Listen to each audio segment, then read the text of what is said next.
দর্শকবৃন্দদের প্রণাম জানিয়ে আজকের অনুষ্ঠান আমি শুরু করছি।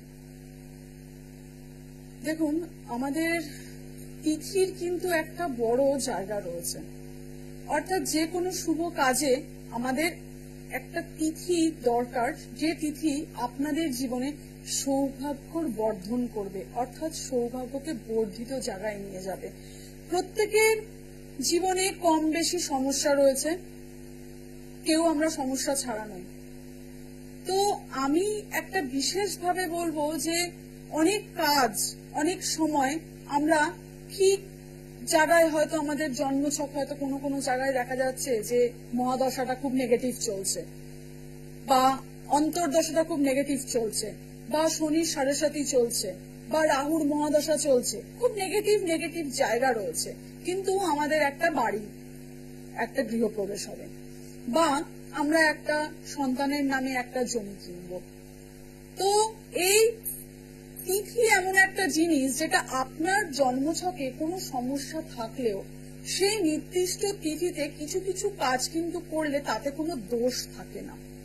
বৈদিক জ্যোতিষ কিন্তু তার ওপরেই দাঁড়িয়ে থাকে। অনেক তিথি কিন্তু এখানে বলা রয়েছে, যে তিথিগুলো কিন্তু আমাদের জীবনে কিন্তু সমৃদ্ধি এনে দেয়, শান্তি এনে দেয়। তার মধ্যে একটা তিথি আমরা জানি অক্ষয় তৃতীয়া, যেটা চলে গেল। আর বুদ্ধ পূর্ণিমাও কিন্তু সেই ধরনেরই একটি তিথি। অমাবস্যারও কিন্তু কিছু কিছু মাহাত্ম্য রয়েছে, সেগুলো আমি পরবর্তীকালে নিশ্চয়ই আলোচনা করব।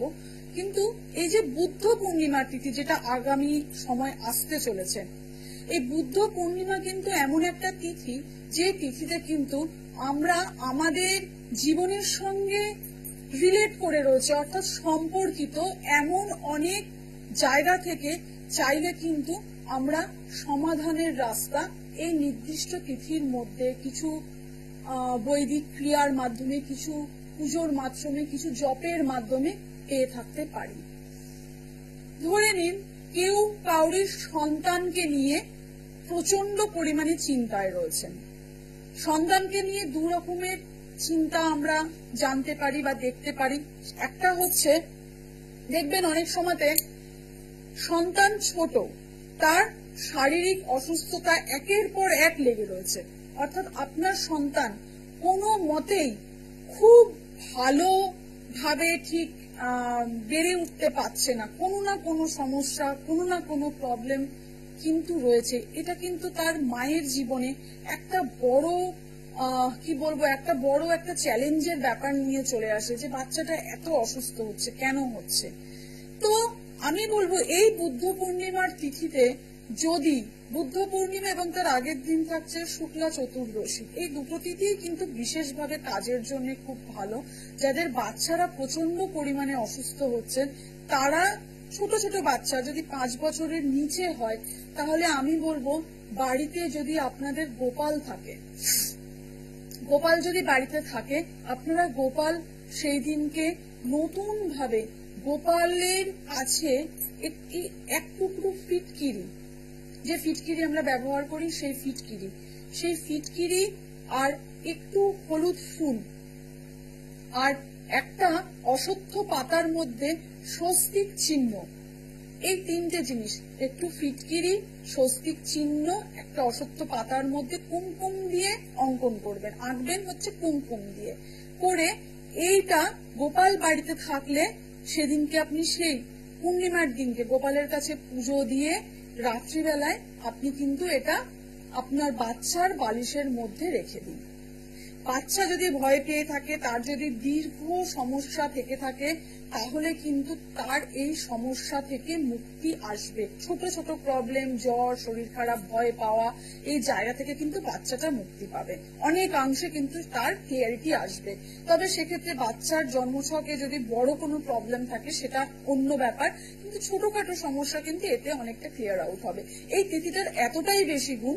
ধরে নিন, কাউরির বাচ্চা, যে কোনো ব্যক্তির বাচ্চা বা কোনো মারাই এটা বেসিক্যালি ফেস করে থাকে, প্রচন্ড পরিমাণে অবাধ্য হয়ে গেছে, কোনো কথা শুনছে না। যাদের বাচ্চা অসুস্থ হচ্ছে তারাও করবেন, যাদের বাচ্চা অবাধ্য হয়ে যাচ্ছে, কোনো কথাবার্তা শুনছে না, মা বলছে এখন তুই বাইক কিনিস না, বাচ্চা বলছে আমি এখনই বাইক কিনবো, মা বলছে আজকে তুই 3-4 দিন ধরে এই খাওয়া দাওয়ার রুটিনটাকে চেঞ্জ কর, বাচ্চা বলছে না আমি এটাই খাবো, রিজিড। তার শারীরিক ক্ষতি, তার মানসিক ক্ষতি যখন সেই বাচ্চা বুঝতে পারছে না, বাবা মায়ের কথা যখন শুনছে না, আমি বলবো এই বুদ্ধ পূর্ণিমাতে বিশেষভাবে কিছু কাজ হয়, যে কাজে কিন্তু তাদের বাচ্চা অনেকাংশে নিয়ন্ত্রণ হয়, অনেকাংশে তাদের কিন্তু সমস্যার সমাধান করা যায়। কোনো কোনো সময় বাচ্চা এতটা রিজিড হয়ে যায়, দেখা যায় বন্ধুর বাড়িতেই থেকে গেল। এরকম অনেক বাবা মারা এসে কিন্তু চেম্বারে ক্লায়েন্ট, আমি দেখেছি যে ক্লায়েন্টরা এসে কিন্তু কমপ্লেন করে যে বাচ্চা এতটাই 11-এ পড়ে, বন্ধুর বাড়িতে থেকে গেছে। কোনোভাবেই কিন্তু বাবা মায়ের সঙ্গে কানেক্টিভিটি তার নেই, বাবা মা যা বলে ঠিক তার অপোজিট কাজ করে। সেই ক্ষেত্রে আমি বলবো এই বুদ্ধ পূর্ণিমাতে আপনারা আপনাদের বাড়িতে যদি গোপাল থাকে সেটা করতে পারেন, যদি গোপাল নাও থাকে, শুধুমাত্র কোনো ফটো থাকে, কৃষ্ণের যদি কোনো ফটো থাকে বা গোপালের যদি ফটো থাকেন, সেখানে একটা জপ আপনারা সংকল্প করবেন। সেই দিনকে কোনো ব্রাহ্মণকে ডেকে সংকল্প করতে পারেন বা নিজেও করতে পারেন। একটু কোষাকুষির মধ্যে কালো তিল, হরিতকি, দুব্বা, তুলসী দিয়ে আর একটি টাকা দিয়ে সংকল্প করবেন। একমালা জপ করতে পারেন, যেটা পারবেন সেটাই করবেন। একমালা জপের সংকল্প করতে পারেন সেই দিনের জন্য, অথবা এই বুদ্ধ পূর্ণিমা থেকে পরের বুদ্ধ পূর্ণিমার মধ্যে আপনারা 10 মালারও সংকল্প করতে পারেন, যে আমি মোট 10 মালা জপ করব। যেটা করতে পারবেন, 10 মালা জপ মানে 108 বার জপকে একমালা জপ বলে। এই একমালা জপ আপনারা কি মন্ত্র জপ করবেন? Claim Krishna claim, claim Krishna claim. এই ক্লিম কৃষ্ণা ক্লিম এই মন্ত্রটি কিন্তু আপনারা পূর্ণিমার দিনকে শুরু করবেন। যাদের বাচ্চারা অত্যন্ত পরিমাণে মানে কথার পুরোপুরি অবাধ্য, পুরো অ্যান্টি ক্লকওয়াইজ ঘোরে, তারা কিন্তু সেই সমস্ত মায়েরাও করতে পারেন। মায়েরা করলে বিশেষ ভালো ফল পাবেন। করে আপনারা দেখবেন এটি যে সংকল্প যদি করেন যে আমি পরের পূর্ণিমা পর্যন্ত আমি প্রত্যেকদিন 10 মালা জপ করব, তাহলে 10 মালা করবেন। যদি বলেন পরের পূর্ণিমা পর্যন্ত আমি 1 মালা জপ করব, তাহলে প্রত্যহ কিন্তু 1 মালাই জপ করবেন। বিশেষ অসুবিধার দিনগুলি ছাড়া, মায়েদের ক্ষেত্রে বলছি, বিশেষ অসুবিধার দিনগুলি ছাড়া আপনারা প্রত্যেক দিন কিন্তু এই ক্লিম কৃষ্ণা ক্লিমের জপ অবশ্যম্ভাবী করবেন। করে আপনারা আপনাদের বাড়িতে যদি গোপাল থাকে গোপালের কাছে, যদি কোনো গোপালের মূর্তি না থাকে, কোষাকুষি থেকে জল নিয়ে তাম্রকুণ্ড, তামার যে আমাদের কুণ্ডটা বা বাটির মতো যেটা থাকে তাকে তাম্রকুণ্ড বলা হয়, তাতে কিন্তু এই ক্লিম কৃষ্ণা ক্লিম একমালা জপের পর, একমালা মানে হচ্ছে 108 বার, এইটি জপের পরে জপটা বিনিয়োগ করে দেবেন আপনার সন্তানের মঙ্গলার্থে। এতে করে কিন্তু আপনার বাচ্চা, আমি যে বললাম পরের পূর্ণিমা পর্যন্ত আপনারা এই জবটা করবেন, আপনার বাচ্চার মধ্যে কিন্তু আপনি ধীরে ধীরে দেখবেন একটা কানেক্টিভিটি কিন্তু আপনার সঙ্গে তৈরি হচ্ছে। এটা কিন্তু বহুল ভাবে অনেক মায়েদের ক্ষেত্রে কিন্তু খুব পজিটিভলি কাজ করেছে। আপনারা এটা এই বুদ্ধ পূর্ণিমার দিনে করতে পারেন। যারা আমার কাছে আসতে পারছেন না, যোগাযোগ করতে পারছেন না, তারা কিন্তু এই উপায়টা অবশ্যই করবেন। এতে করে কিন্তু আপনি আপনার বাচ্চাকে আপনার সঙ্গে খুব সুন্দরভাবে একটা কানেক্টিভিটির জায়গায় নিয়ে আসতে পারেন। আর এই বুদ্ধ পূর্ণিমা উপলক্ষে আমি আমার হাওড়ার চেম্বারে, অর্থাৎ নবদিশা হাওড়া ময়দানে আমি যে চেম্বারে বসি সেই চেম্বারে, এবং কৃত্তিকা দক্ষিণেশ্বরের যে চেম্বারে আমি বসি, দক্ষিণেশ্বরে আমি শুক্রবার করে বসছি, এই দুটি চেম্বারেই কিন্তু আমি একজনের কনসালটেন্সি ফ্রি রাখছি। একজনের কনসালটেন্সির সঙ্গে আর একজনের কনসালটেন্সি কিন্তু এই শুধুমাত্র এই দুটো দিন, এই সোমবার এবং এই শুক্রবার, বুদ্ধ পূর্ণিমার ঠিক পরের দিনই শুক্রবার, সেই জন্য এই সপ্তাহটাতে আমি কন্টিনিউ করছি। এই সোমবার এবং এই শুক্রবার দিন কিন্তু আমি একজনের কনসালটেন্সির সঙ্গে আর একজনের কনসালটেন্সি ফ্রি রাখছি। যারা পারবেন তারা অগ্রিম বুকিং করবেন। আমি কিন্তু 11 জনের বেশি দেখি না, ঠিক আছে? আগে থেকে অগ্রিম বুকিং করবেন, তো করে যোগাযোগ করবেন। অবশ্যই আপনাদের কিন্তু আমি বলবো যথাসম্ভব আমি আমার মতো করে গাইডলাইন দিয়ে দেবো। সমস্যা আপনার, কিন্তু সমাধানের রাস্তা আমার। আমি সঠিক ভাবে ঠিক কোন বৈদিক উপায়, ঠিক কোন জায়গায় কাজ করলে কাজটা হবে, সেটা কিন্তু আমি আপনাদেরকে গাইড করব। কিছুটা আমি আগেও বলেছি থ্রু জেমস্টোন হবে, অনেকটা কিন্তু আমাদের জীবনশৈলীর জায়গা।